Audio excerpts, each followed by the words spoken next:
It's one of those things that just never become easy, ever. And I mean, it doesn't matter what age you are, how beautiful you are, how secure you are, how independent you may be, it just never ever seems to get easier. What I'm talking about are breakups. I've had my fair share of breakups. I mean, I've had the most disgusting of breakups to the most beautiful ones and the most elegant ones I've ever encountered. Sometimes making that decision to separate is one of the hardest things you can ever do in life.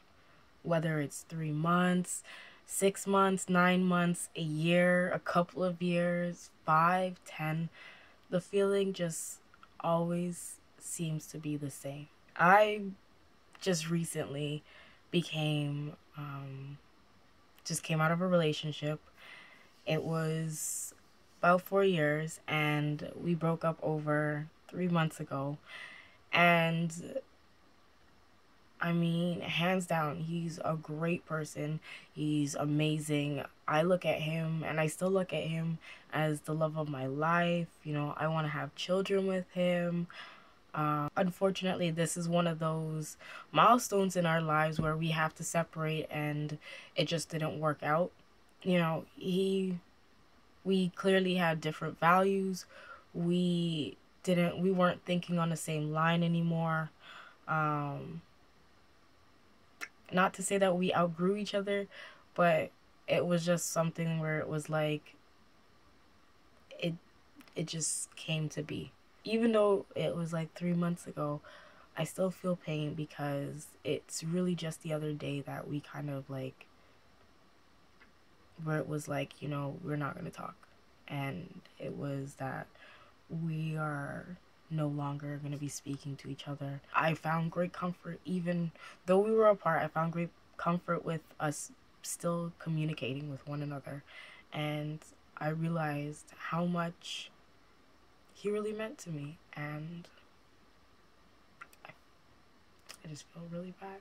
If you are going through a breakup or you're still getting a hang of the things and you're trying to find your ground after it all, I mean, it's normal.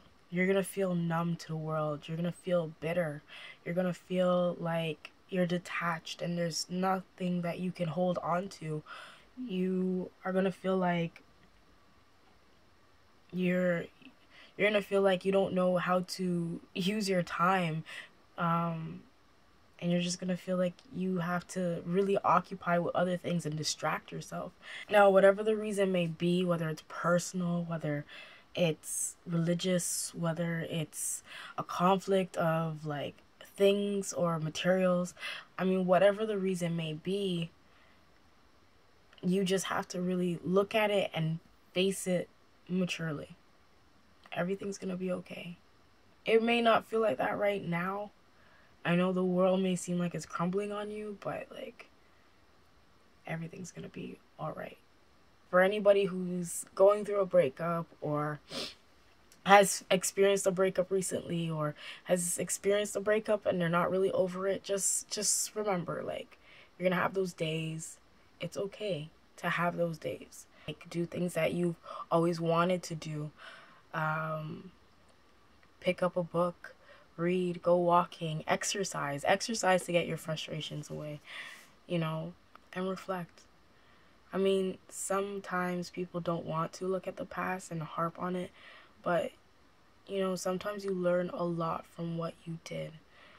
Look at it for what you've gained, the experience that you've you've like value that you have and what you've done within that relationship. Don't blame the other person. Don't look bad at them or, you know, make them seem like the enemy, because I mean, it takes two to tango in a relationship. So, you know, you're going to have one of those days where you can't, and you're going to want to just break down, and that's okay. That is okay. The same days you're going to be in your bed and you don't want to get out, but your friends are going to push you to get out, and you're going to need those days as well. Every day you got to live day by day with it, and you just have to understand. But I mean, like, if you need to sit in bed, curl up with a nice book, or put on Netflix, eat some ice cream, or any fattening food, though it's not good for you, and you just need to cry, then cry. Because you may feel way better afterwards. So, anyways, I will talk to you guys later in another video. Later days, guys.